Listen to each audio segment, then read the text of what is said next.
장모 박정수. 사라진 이유는 따로 있었다. 충격의 고백과 광숙의 눈물. 지금 시작합니다. 박정수가 광숙의 집에 머물며 안정을 찾은 것도 잠시. 그녀는 새벽녘 조용히 짐을 싸서 사라진다. 택시도 타지 않고 홀로 어딘가로 향한 박정수. 마광숙은 아무 말 없이 사라진 장모를 찾기 위해 경찰에 실종 신고까지 하게 된다. 그러나 박정수는 실종된 것이 아니었다. 그녀는 딸의 묘 앞에서 며칠을 야외에서 머물고 있었던 것. 그곳에서 박정수는 낮엔 딸의 묘비 앞에서 말을 걸고 밤이면 술을 마시며 내가 잘못한 걸까? 따라라며 오열한다. 그런 박정수를 몰래 지켜보던 한 노인이 등장한다. 그는 바로 박정수가 젊은 시절 투자 사업에 실패했을 때 도와준 인연이 있는 현재 신라주조 대주주이자 톡고탁의 비밀 후원자였던 인물. 그는 박정수에게 말한다. 그 술도가 너한테도 별 도움 안 되잖아. 딸도 없고 다 사라졌잖아. 광숙한테 미련 두지 마. 톡쓰리 술도가 우리가 정리해줄게. 박정수는 처음엔 망설이지만 그가 내민 약속서 한 장에 손이 떨린다. 그 약속서엔 톡쓰리술도가의 전통 레시피를 공개할 권리에 대한 조항이 들어있었다. 이건 내가 써준 레시피도 아닌데 나는 이곳에 대한 권리가 없어요. 그는 비웃으며 말했다. 그래서 증거가 어디 있는데? 내 말 하나면 충분해. 박정수는 갈등 끝에 그 자리를 떠나지만 그의 말이 머릿속을 떠나지 않는다. 나는 뭐든 가졌지만 결국 아무것도 못 지켰어. 같은 시각 한동석은 광숙에게 충격적인 소식을 전한다. 장광주 납품 당분간 중단해야 돼. 루머가 돌고 있어. 광숙은 이유를 몰라 당황하지만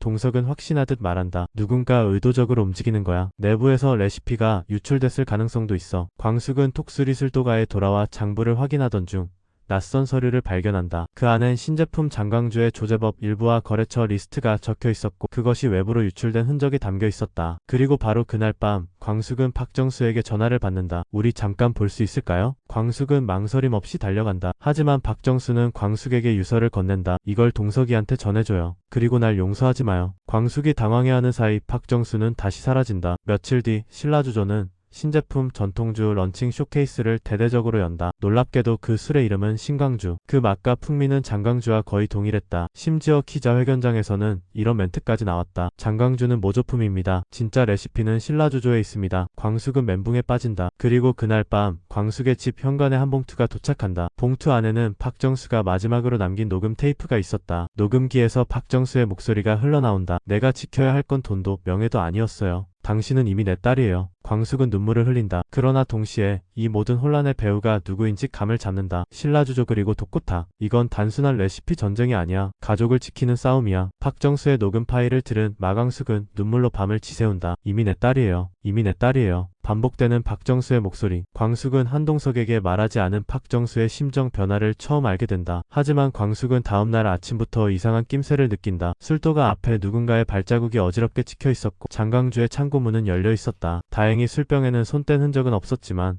무언가 뒤져본 흔적이 확실했다. 이건 그냥 지나칠 수 없어. 광숙은 보안 CCTV를 확인하려 했지만 그날 밤 특정 시간대의 영상이 삭제되어 있었다. 그 무렵 동석의 큰아들 한결이 급하게 미국에서 귀국한다. 아버지 동석은 갑자기 왜 왔냐고 반기지만 한결은 심각한 표정으로 말한다. 아버지 호텔 지분 쪽에 뭔가 수상한 움직임이 보여요. 누군가 회장님 자리를 노리고 있어요. 한결은 박정수가 실종된 그날 밤 호텔 재단 계열의 계좌에서 거액이 빠져나간 정황을 포착한 상태였다. 그리고 그 계좌의 사용자는 바로 박정수의 사망한 딸 명의로 된 유령 계좌였다. 동석은 경악한다. 내 와이프는 죽었다. 그런데 그 이름으로 돈을 꺼내간 사람은 누구야? 한결은 그 대답을 하지 못한다. 다만 이 모든 게 내부자가 아니면 절대 불가능한 일이라고 말한다. 동석은 한 가지 의심을 품게 된다. 혹시 어머님이 아니라 어머님 주변에 있는 누군가가 이용한 건 아닐까? 한편 광숙은 박정수가 마지막으로 들렀던 단골 약국을 찾는다. 거기서 약사에게 듣게 된 이야기. 며칠 전이요? 약은 안 사고 자꾸 어떤 남자 전화번호만 물으시던데요. 그 남자분 성함이 이사장님이라고 했어요. 아주 옛날 분 같던데. 이사장. 광숙은 이 이름을 어디서 들어본 듯한 키시감을 느낀다. 그러다 문득 떠오른다. 신라주조의 숨은 투자자 이영구. 오래전 박정수가 일했던 은행에서 같이 일했던 인물. 그리고 박정수가 인생에서 가장 힘들었던 시절 의지했던 단 한 명의 남자 사람 친구. 그는 지금 신라주조에서 독고탁의 고문 역으로 활동 중이다. 그리고 박정수가 사라진 이후에도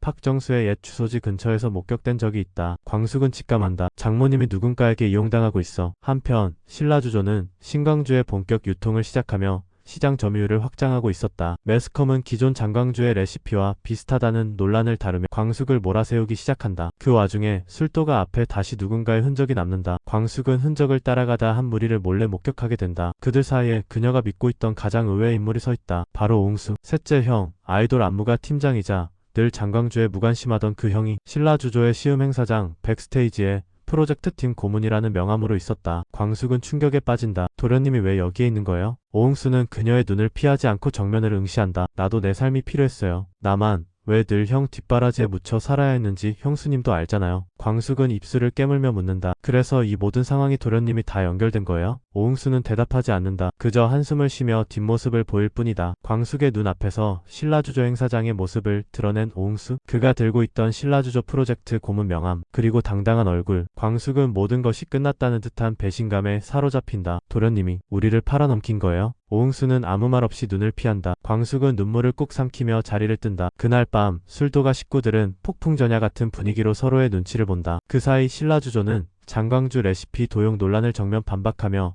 언론에 반격한다. 한 매체는 익명의 제보자를 인용해 톡수리 술도가의 레시피는 사실 수십 년 전 신라주조가 먼저 개발했던 것이라는 거짓 기사를 내보낸다. 이 소식은 한밤중 마광숙에게까지 전해진다. 그녀는 잠을 이루지 못하고 방 안을 서성인다. 그런데 갑자기 문틈으로 작은 쪽지 하나가 밀려 들어온다. 혼자 싸우지 마요. 나는 가족 편이에요. 그 글씨체는 분명 오응수. 광숙은 혼란스러운 마음에 더 깊은 혼돈에 빠진다. 도련님이 스파이였다고? 다음날 오응수는 은밀히 술도가 뒷산 언덕 너머의 오래된 비밀 창고로 광숙을 부른다. 거기엔 자신이 지금까지 모아온 신라주조 내부 문건, 회의 녹취, 이영구의 휴대폰 토청 파일 등이 보관돼 있었다. 이건 뭐예요? 오응수는 그제야 진심을 말한다. 처음엔 저도 흔들렸어요. 톡고탁은 내게 매달 2천만 원씩 조건 없이 입금했고 내 이름으로 된 작업실까지 줬거든. 근데 어느 날 그들이 신라주조를 이용해 술도가를 먹으려 한다는 걸 알아챘지. 나만이 술도가 안에 있으면서 그들 내부 사정도 아는 사람이에요. 형수님, 내가 다 무너져도 가족은 살려야 해. 광숙은 눈시울을 붉히며 고개를 끄덕인다. 도련님 혼자 그렇게 무거운 짐을. 그러나 그 순간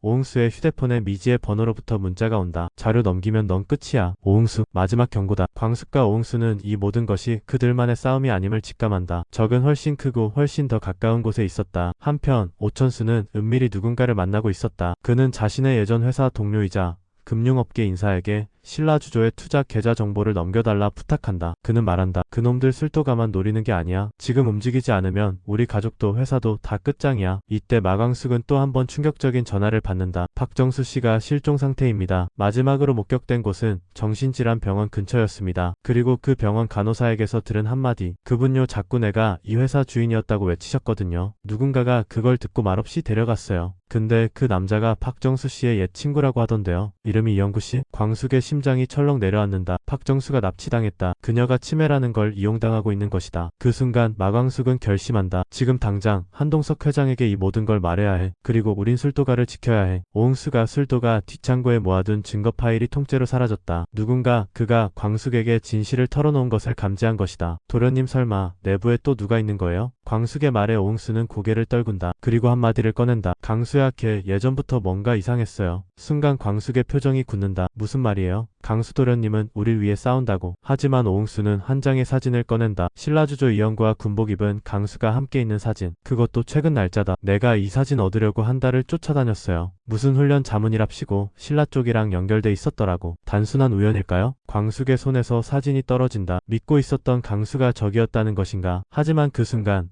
마침 집에 들어온 오강수는 광숙과 오응수의 대화를 듣고 만다. 분노한 강수가 말한다. 형, 내가 왜 저런 인간이랑 같이 찍혔는지 직접 듣고 싶지도 않아? 그 사람 내 생모를 모욕했어. 난 그놈이 어디까지 술도가를 망치려는지 알고 싶었을 뿐이야. 강수는 사진이 찍힌 날 신라 측이 자신에게 거액을 제안하며 술도가 기밀을 요구했었다고 말한다. 박정수는 실종된 상태로 일주일째 연락이 두절됐다. 그러던 어느 날 마광숙 앞으로 택배 하나가 도착한다. 그 안에는 박정수가 쓰던 약통과 피 묻은 손수건 하나, 그리고 종이 한 장. 조용히 사라져라. 아니면 다음은 너다. 광숙은 무릎을 꿇는다. 이건 단순한 가족 싸움이 아니었다. 이제는 목숨까지 위협받는 진짜 전쟁이었다. 한동석은 분노에 휩싸여 신라주조와 관련된 호텔 투자자들에게 직접 전화를 돌린다. 이영구와 손잡은 순간 그 누구도 LX 호텔과의 거래는 없습니다. 우리도 이제 싸울 준비가 됐습니다. 한편 오응수가 남긴 USB 하나가 다시 술도가 작업실에서 발견된다. 그 안에는 놀라운 영상이 담겨 있었는데 신라주조의 이영구가 독고탁과 밀담을 나누는 영상, 그리고 그 대화 내용 중에